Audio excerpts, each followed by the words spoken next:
caneta naquela época. Deus vai falar assim: Paulo, pega uma caneta e pega um papel. Eu imagino Paulo, irmãos, que estava angustiado, sofrendo. Paulo vai dizer assim: mas Senhor, para que eu vou pegar uma caneta? Para que eu vou pegar um papel? E Deus vai falar assim: Paulo, porque eu preciso que você envie uma mensagem para a igreja de Filipe. A igreja de Filipe não pode permanecer do jeito que está, senão aquela igreja vai se acabar. Aí Paulo vai falando com Deus. Eu imagino, irmãos, Paulo falando assim: então tá bom, Senhor, o que eu devo escrever para essa igreja? O que eu devo falar para essa igreja? Aí Deus vai confortar o coração de Paulo. Deus vai falar assim: Paulo, manda uma mensagem para a igreja, porque a igreja está sendo desanimada com palavras contrárias. Irmão, quantas das vezes pessoas com palavras negativas tentam nos tirar do propósito? Quantas pessoas tentam nos desanimar falando que nós não temos talento, falando que Deus não usa? Mas uma coisa eu tenho certeza: se você está aqui nesta noite, é porque Deus, Ele velou pela tua vida, é porque Deus guardou a tua casa, e pasme, ainda tem salvação para aquele que está lá. Às vezes tem pessoas da nossa família que está em situações que nós olhamos e falamos: não tem mais jeito, mas Deus fala assim: para mim tem jeito ainda. Eu mudo a história do homem, eu pego quem não é para confundir aqueles que pensam que são, só para o nome dele ser glorificado. Mas bem, Deus vai falar para Paulo: escreve aí, Paulo. E eu imagino longe de Paulo, mas Paulo está escrevendo como que se ele estivesse lá, presenciando o que está acontecendo. E Deus vai falar assim: Paulo, fala para a igreja que está em Filipe, que com Paulo preso ou com Paulo solto, a igreja não vai parar. Com crise ou sem crise, a igreja não vai parar. Com pandemia ou sem pandemia, a igreja não para. Sabe por quê? Porque a igreja não é minha, a igreja não é sua, mas a igreja é do nosso Senhor e Salvador Jesus Cristo. Eu imagino Paulo ouvindo esta palavra, Paulo escrevendo e os teus olhos a lágrima correndo, e a lágrima pingando naquele papel. Porque coisa boa é, irmãos, quando você começa uma obra e Deus confirma a obra que você está fazendo. Como é bom quando você vai para o monte, não tem ninguém com você, mas você ouve a voz do Senhor dizendo assim: servo bom e fiel, você está sendo fiel no pouco, sobre o muito eu te colocarei. Quando você está no monte, irmãos, Deus fala no teu coração. Você vem para a congregação adorar a Deus, Deus usa os profetas falam com você. Coisa linda é. Então Paulo está dentro daquela prisão, Deus está falando com Paulo, Paulo está ouvindo o que Deus está falando, e Paulo vai liberando esta palavra para a igreja de Filipe. Eu quero arrancar esta palavra, irmãos, do púlpito de Filipe e trazer para a igreja de hoje, e trazer para nós que estamos aqui nesta noite. É Deus dizendo para mim e para você assim: olha, eu comecei uma boa obra na tua vida, e o inferno não tem poder para parar. Pessoas não vão te desanimar, a condição financeira não vai fazer você retroceder, porque aquele que começou, ele vai confirmar a obra. E aqui eu caminho pelo caminho da revelação, porque Deus está dizendo assim: eu comecei uma obra. E a obra que Deus começou não é qualquer obra. A obra que Deus começou, ela é boa. E toda boa obra não começa por cima, ela começa por baixo. Eu estou falando de fundamento, irmãos. Toda obra, quando ela está começando, não tem formosura. As pessoas passam, olham e não conseguem entender. É por isso que às vezes você não entende as coisas que estão acontecendo na tua casa. Mas guarda esta palavra no teu coração: Deus começou uma boa obra na tua vida, e Ele vai concluir. Eu nunca vi Deus começar alguma coisa e parar na metade. Eu nunca vi Deus começar alguma coisa e de repente falar assim: não, estou desanimado, não vou terminar o que eu comecei. Eu nunca vi, irmãos, Deus fazer uma promessa e não cumprir com aquilo que Ele falou. Até porque tem uma palavra que diz assim: Deus não é homem para que minta, nem filho do homem para que se arrependa. Eu quero dizer para você nesta noite: a boa obra que Deus começou na tua vida, não é só na tua vida, mas é na tua casa também. Ele começou, irmãos. Ele começou. Mas como entender que Deus começou uma obra na minha vida, sendo que o que eu estou vivendo é contrário? Sendo que as adversidades batem na minha porta, sendo que o vale chega para todo mundo, sendo que o deserto não é fácil, irmãos, caminhar no deserto, porque no deserto você não tem água fresca, no deserto você não tem sombra, no deserto você não tem ninguém para chegar do teu lado e falar assim: olha, coloca a cabeça no meu ombro, eu estou contigo. No deserto não, no deserto você tem que confiar em Deus, no deserto você tem que viver dependência de Deus, até porque o povo andou no deserto, mas não faltou comida, não faltou água, não faltou sombra, não faltou pão. Eu quero dizer para você nesta noite: levanta a tua mão direita, porque esta palavra é profética. No deserto que você está passando e vivendo, não vai te faltar nada se você crer. Dá glória a Deus.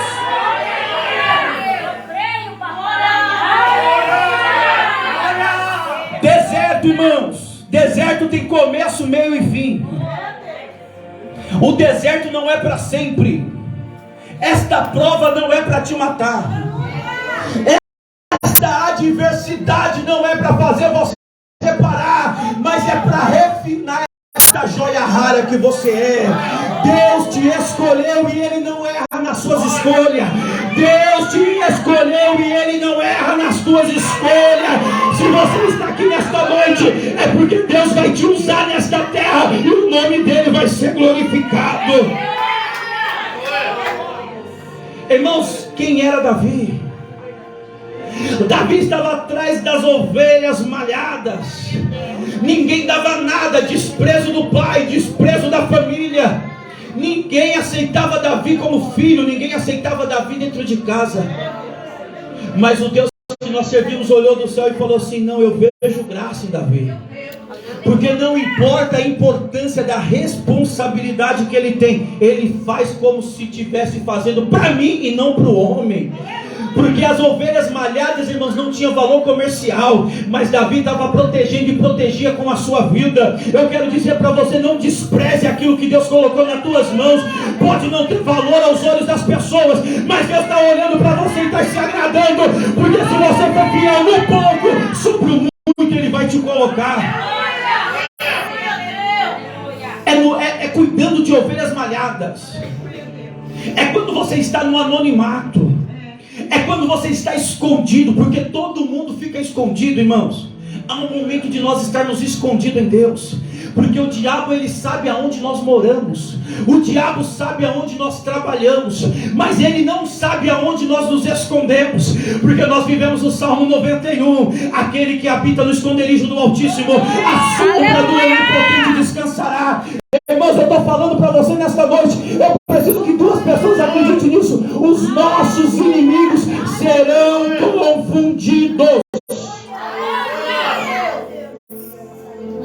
Davi atrás das ovelhas malhadas. E enquanto Davi estava atrás das ovelhas malhadas, ele estava adquirindo experiência. Glória a Deus. É lá atrás das ovelhas malhadas que ele vai matar um urso. É lá atrás das ovelhas malhadas que ele vai matar um leão. Ele vai adquirir experiência. Talvez Davi não entendia o que ele estava vivendo naquele momento, mas Deus estava fortalecendo Davi, porque quando Davi chegar, irmãos, diante da adversidade, ele vai dizer assim: não, eu já enfrentei o urso, eu já enfrentei o leão. Eu quero dizer para você uma coisa: todos os discípulos do Senhor Jesus, ele há um momento que vai passar no meio da tempestade, mas quando você passar na tempestade, olha no retrovisor da tua vida e vê que tempestade maior você já passou e sobreviveu. Então essa tempestade não vai te matar. Não vai te matar. Esta é a palavra que queima no meu coração: não vai te matar. E pasme você, não sei se você vai acreditar, aquilo que não te mata te fortalece. Aquilo que não te mata te fortalece. É Jesus dizendo assim: não para, continua, vai ganhando força, porque você vai vencer batalha lá na frente. Vai vencer batalha lá na frente. Oh, aleluia. Agora olha só, Davi vai receber uma ordem do teu pai. Você vai entender por causa da boa obra. O pai vai falar assim: olha, vai até onde estão os seus irmãos, leva comida para eles e me traz informação da guerra. E Davi ele vai, irmãos. Só que quando Davi ele vai, ele observa um negócio estranho. Tem um homem que está botando medo em todo o exército do Deus vivo. Tem alguém que está gritando. E o diabo, irmão, ele é especialista em fazer barulho para parar crente. Eu vejo muito crente parando somente no som do grito do diabo. Nem travou batalha ainda, nem passou por peleja ainda, mas já está retrocedendo, é só grito, irmãos.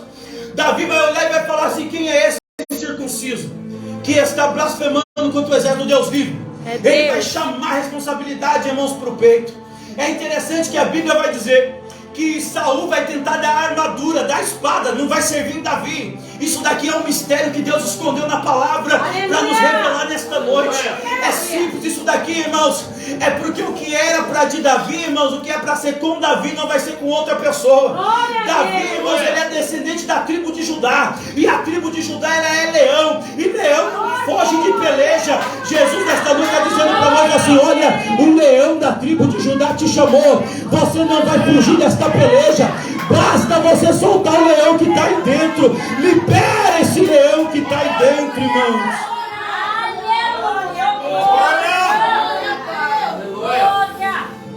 Isso aqui é interessante. Porque quando nós olhamos para a linhagem de Saul, a tribo dele representa lobo. E a tribo de Davi, a tribo de Judá representa leão. Já era Deus falando assim: aquele que é verdadeiro não vai segurar a espada de pessoas falsas. É por isso que Deus tirou algumas pessoas, irmão, do rol de amizade sua. É porque Deus não deixa pessoas falsas andar com pessoas verdadeiras. É porque Deus está velando pela tua vida. Ele não quer te perder, não quer que você se contamina. Você vai perceber que Davi achou pesado a espada de Saul. Davi achou pesado a armadura de Saul. Mas quando ele vence o gigante Golias, ele pega a cabeça do gigante, ele pega a espada do gigante. O que era mais pesado? A cabeça do gigante ou a roupa de Saul, irmão? De esperança para mim e para você. Porque Deus está dizendo assim, ó: quem começou a obra, ele é fiel para concluir. Porque a obra começou de um jeito, mas o que importa é como ela vai terminar. Aleluia!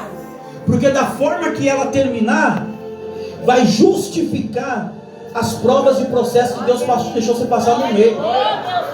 Só que quando Deus está dizendo: eu vou aperfeiçoar esta obra, porque eu comecei e eu vou terminar, Deus já estava dizendo para nós hoje, falando assim: olha, não olhe para o que está acontecendo ao seu redor. Aleluia. Permaneça firme na onde eu te chamei. Olha para o autor e consumador da nossa fé. Olha para o Senhor Jesus. Porque em breve vai se cumprir a palavra de Deus. E em breve a palavra de Deus que estava descrita assim: e o mesmo Senhor descerá do céu, com voz de comando, com som de trombeta, alarido de arcanjo, e aqueles que morreram primeiro ressuscitarão, e depois nós que estamos vivos teremos o nosso corpo glorificado. É Deus dizendo assim: eu vou aperfeiçoar a obra, mas é no arrebatamento.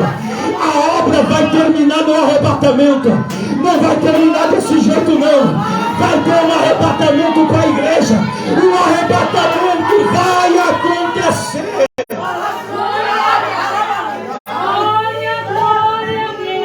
Irmãos, não tem como concluir essa palavra se não falar do arrebatamento da igreja. Porque o aperfeiçoamento da obra é isso. Muitas pessoas não serão conhecidas nos quatro cantos do mundo. Muitas pessoas não terão a sua foto nos cartazes e outdoors da vida. Muitas pessoas não serão chamados em grandes congressos. Mas eu garanto para você, se você permanecer fiel a Ele, você vai ouvir o soar da trombeta. Você vai ouvir o Senhor chamar o teu nome. Você vai se encontrar com Ele nos ares. Glória a Deus. Porque a melhor coisa para nós é ter o nosso nome escrito no livro da vida. É melhor você ser esquecido pelos homens, mas ser conhecido por Deus. A Bíblia diz que Enoque andou com Deus e de repente ele desaparece. Tem muita pessoa que não é conhecida pelos homens, mas é assim com Deus. Talvez tem pessoas aqui nesta noite, irmãos, que não é conhecido aqui em Mogi, mas é assim com Deus. Deus conhece e responde às suas orações. O arrebatamento da igreja está quase acontecendo, irmãos. Eu gosto dessa expressão. Quando a Bíblia diz, em algumas traduções diz alarido, mas em outra diz voz de comando. Porque quando Paulo está escrevendo a igreja de Tessalônica, Paulo está escrevendo e Paulo está escrevendo com propriedade. Paulo está dizendo assim: olha, quando o nosso Senhor voltar, Ele vai dar uma voz de comando. Só que quem está ouvindo esta palavra, irmão, sabe do que Paulo está dizendo. Então não é alarido, é voz de comando. Porque voz de comando era uma prática usada pelos capitães na guerra, quando a guerra acabava, quando a vitória estava declarada, o capitão vinha e liberava a voz de comando, e a voz de comando era essa: a guerra terminou, volta para sua pátria. Jesus vai voltar do céu dizendo assim: a guerra terminou, não vai ter mais perseguição, não vai ter mais calúnia, não vai ter mais afronta, porque a guerra acabou, volta para sua pátria. E aí nós iremos nos encontrar com Ele nos ares. Para finalizar essa mensagem, glória a Deus, preciso falar dos 7 passos do arrebatamento da igreja. Primeiro passo do arrebatamento, irmãos, nós vamos nos encontrar com Ele nos ares. A igreja não está esperando a segunda vinda de Jesus. A segunda vinda de Jesus nós viremos com Ele, vai ser no final da grande tribulação. O que nós estamos esperando é o arrebatamento da igreja. Nós vamos nos encontrar com Ele nos ares. E lá nos ares, irmãos, não tem placa. Lá nos ares vai ter Madureira, lá nos ares vai ter Quadrangular, Universal, Mundial. Todos nós iremos nos encontrar com Ele nos ares. E a Bíblia, sabe o que a Bíblia diz? Que é a reunião dos santos. Irmãos, se é reunião, irmãos, vai ter muito barulho. Eu não entendo pessoas que vêm para a igreja e não gostam de barulho, irmãos. Eu não entendo pessoas que vêm para a igreja e não gostam de ouvir glória, não gostam de ouvir aleluia. Ô, irmãos, nunca foi para nós, sempre foi para Ele. Tem muita pessoa que fala assim: eu não gosto dos louvores que está sendo entoado. Se você não gosta, vai para casa, liga o rádio e coloca o louvor que você quer. Mas aqui é tudo dele, por Ele e para Ele são todas as coisas. Mas olha, nós vamos nos encontrar com Ele nos ares. Vai ser a reunião dos santos. E aí nós vamos olhar um para o outro. Eu vou olhar para o pastor Rafael e vou falar assim: valeu a pena, pastor Rafael. Nós vamos olhar um para o outro, irmãos, e nós vamos dizer: valeu a pena ser fiel a Ele. Valeu a pena sofrer calúnia. Valeu a pena ser perseguido. Valeu a pena viver o que nós vivemos, mas nós estamos aqui nos encontrando com Ele. Aí quando toda a igreja estiver reunida com Ele nos ares, nós vamos para o segundo passo. E o segundo passo, a igreja vai sair, irmãos, dos ares, e ela vai em direção à Nova Jerusalém. Na Nova Jerusalém o negócio vai ser lindo, irmãos. Porque eu sei, tem alguém que ensinou, que falou que o Salmo de número 24, quando está dizendo do verso 6 em diante ali, quando está escrito assim, ó: levantai as vossas cabeças, ó portais eternos, está falando para Jesus, quando Jesus, depois dos 40 dias que Ele ressuscitou, Ele foi assunto no céu. Eu sei, irmãos, mas eu acredito também, que quando Jesus estiver vindo com a igreja, nós vamos ver os portais celestiais, e vai se cumprir a palavra. Eu imagino Jesus dizendo assim: levantai as vossas cabeças, ó portais eternos. E nós, irmãos, nós vamos entrar com Jesus. Jesus na frente, toda a igreja andando atrás. Nós vamos entrar na Nova Jerusalém. A Nova Jerusalém, a Bíblia diz que ela é quadrada. A Nova Jerusalém tem um rio que passa no meio da cidade.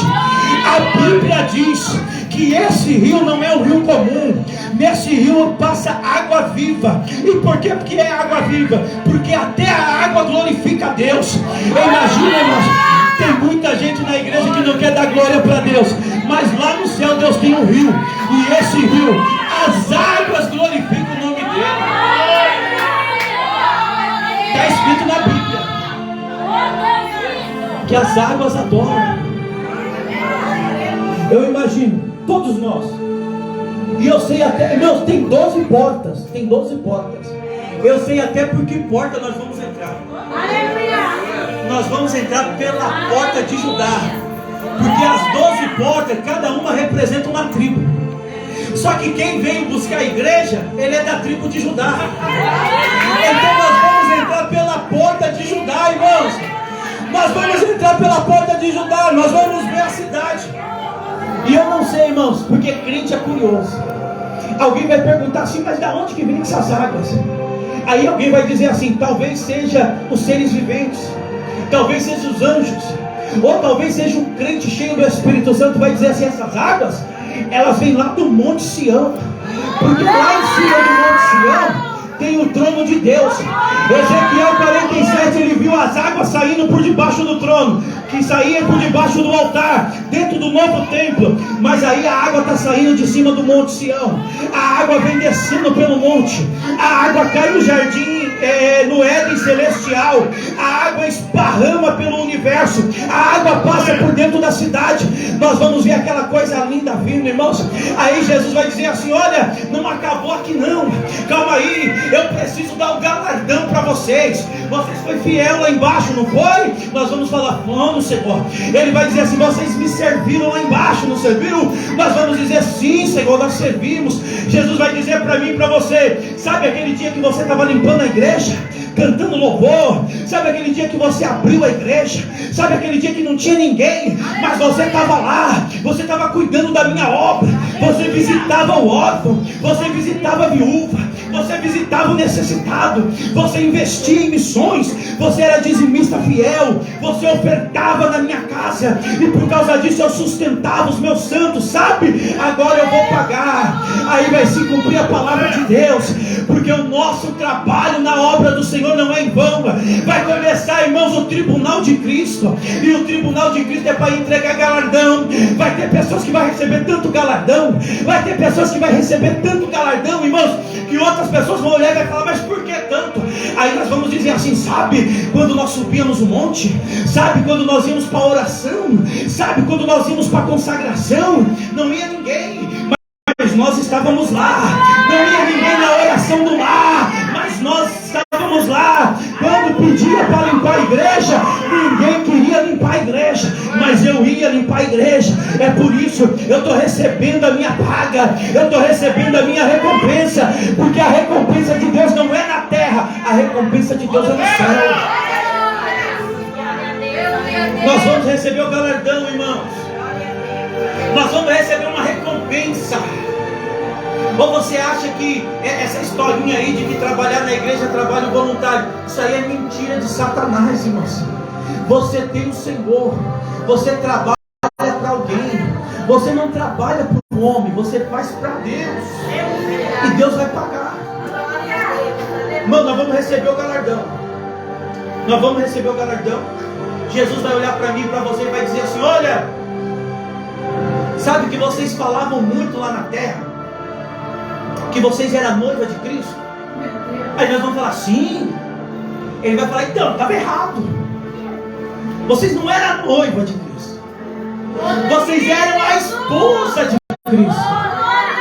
Porque o casamento aconteceu na cruz do Calvário. O casamento aconteceu ali. Porque ali é uma tipologia do que aconteceu no Jardim do Éden. Mas eu não vou entrar nisso aqui não. Porque no Jardim do Éden, Adão, irmãos, ele fugiu da responsabilidade. E porque ele fugiu da responsabilidade, a morte veio para todo mundo. Mas Jesus chamou a responsabilidade para o peito. Então a morte não veio para todo mundo, a morte veio somente para ele.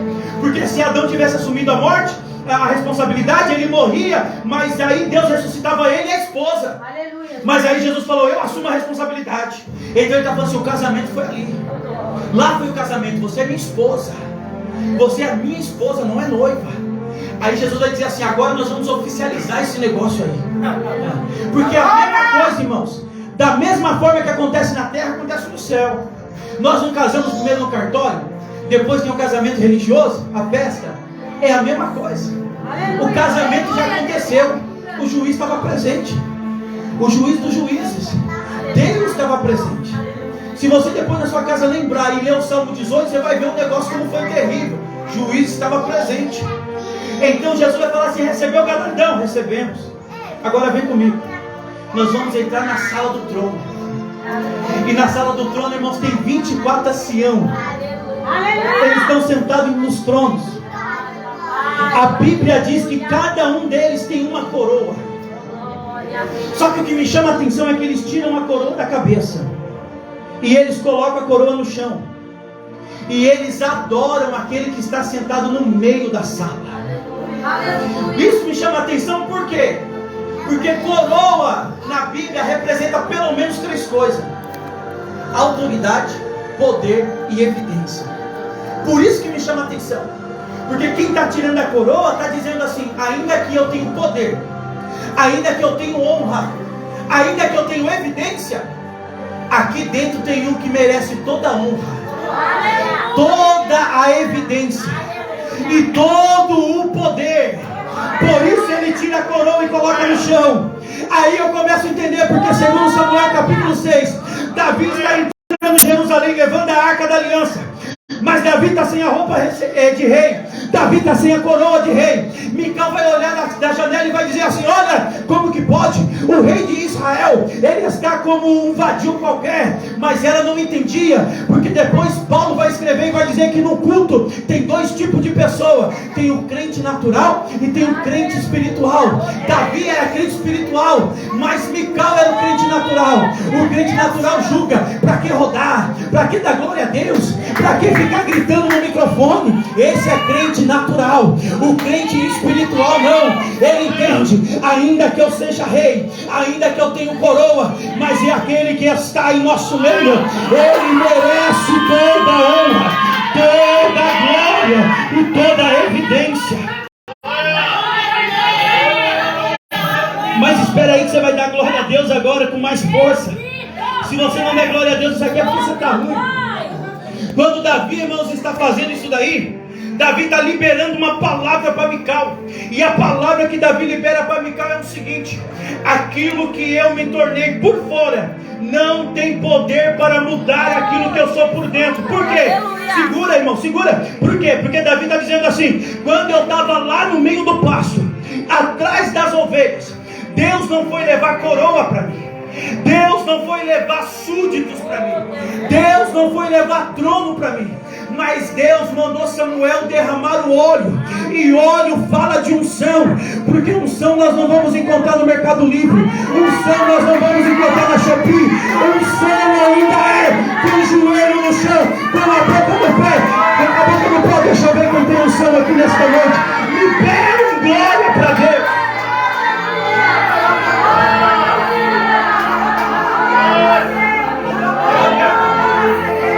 Sentindo a presença de Deus aqui. Eu vou dar lugar, irmãos, eu vou dar lugar aqui. Eu estou sentindo a presença de Deus. O papai está mandando eu falar para a igreja. Tem unção para esta igreja nesta noite.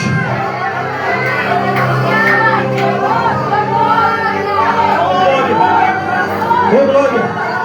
Glória ao Pai, glória ao Filho, glória ao Espírito Santo. Glória ao Pai, glória ao Filho, glória ao Espírito Santo. Senhor, olha aí a tua igreja, Pai.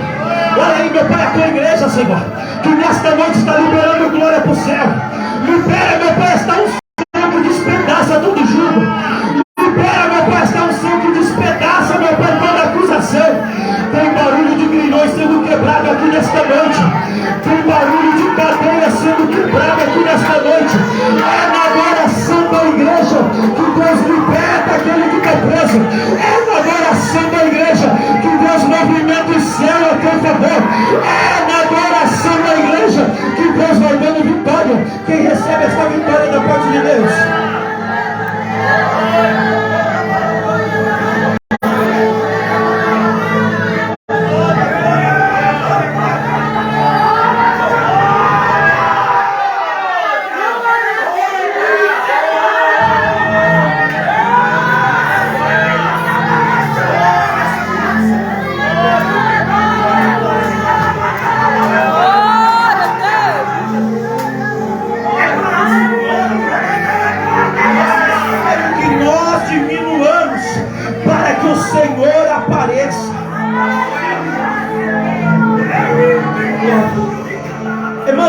finalizar essa mensagem. Vou finalizar essa mensagem. Oh, glória. Então, os 24 anciões estão ali na sala. Eles estão oferecendo adoração para Deus. Eu finalizo aqui. 3 minutinhos eu finalizo. Aí nesse momento, eu imagino, irmãos, eu sei, nós cremos na Trindade. A Trindade é um Espírito com 3 almas: Pai, Filho e Espírito Santo. Mas, irmãos, eu creio que haverá uma conversa. Eu não sei te explicar como isso vai acontecer, mas vai ter uma conversa. O pai falando para o filho assim: quem são esses que estão todos bonitos? E o filho dizendo assim: pai, é a minha esposa. Eu imagino, irmãos, ele citando o livro de Ruth, porque Jesus é um tipo de Boaz, a igreja é um tipo de Ruth. O irmão mais velho que não pôde remir Ruth é um tipo de Deus, o pai, porque ele já era casado. Ele já é casado com Israel. Ele divorciou de Israel. Mas agora, depois das bodas do Cordeiro, vai descer Cristo, a esposa, para poder remir a esposa de Deus. Mas bem, eu imagino Jesus falando para o pai: pai, é minha esposa. Aí eu começo a ver a sala se preparando para o casamento, irmãos. Para o casamento religioso. O juiz vai estar lá sentado no trono. A Bíblia diz que a presença dele é resplandecente. A voz dele, irmãos, a voz do Pai é como um trovão.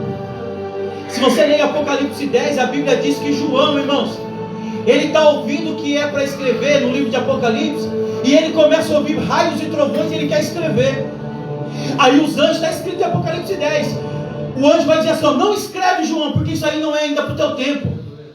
Ele estava num relacionamento tão profundo que ele estava sabendo discernir qual era a voz de Deus. Aleluia.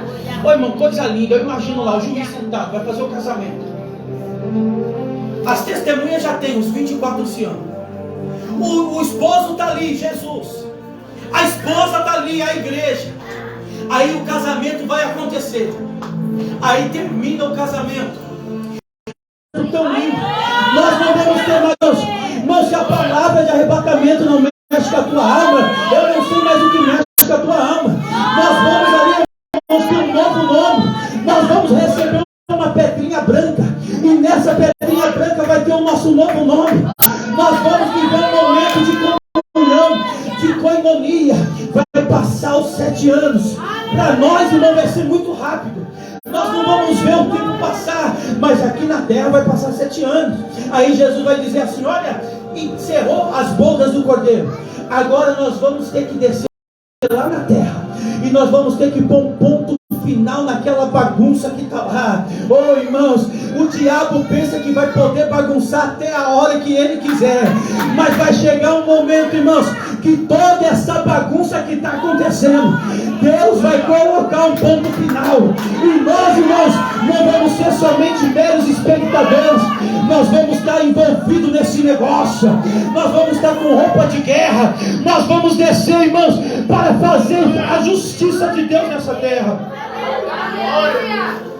Eu vou finalizar aqui. Finalizo aqui. Nós vamos descer, irmãos, com o nosso corpo transformado. Nós vamos poder voar. Sabe quando nós assistimos aqueles filmes da Marvel e nós vemos os homens voando? O negócio é lindo, não é, irmãos? Você vai voar, irmãos. Você vai voar. Porque a igreja, ela vai reinar com Cristo no período de 1000 anos. É só a igreja, irmãos, que vai ter acesso na Nova Jerusalém. A Nova Jerusalém não vai pousar na terra, ela vai ficar no ar. Então nós vamos poder subir na Nova Jerusalém. Nós vamos poder descer na terra. Nós vamos subir de novo na Nova Jerusalém. Depois nós vamos descer na terra. Eu imagino, irmãos, vai ter momento que nós vamos estar, irmãos, em comunhão dentro da Nova Jerusalém, cantando cânticos novos, aleluia, cantos de adoração para Jesus. Mas vai chegar um momento que nós vamos precisar descer na terra e começar a fiscalizar, porque o pastor já falou, tem um anjo que está com o cordel de medir, porque dentro da igreja tem um anjo, irmão, que fiscaliza fiscalizador. Ele sonda o nosso coração, Ele sabe se a nossa adoração é verdadeira. Então nós vamos estar fiscalizando, e junto com Jesus nós vamos fiscalizar. Então nós vamos ver, irmãos, como é bom servir a Deus. Vai concluir a palavra, porque a obra de Deus vai ter concluída. A boa obra é essa que eu e você vamos viver. Se você crê nessa palavra, dê uma linda salva de palmas ao Senhor Jesus.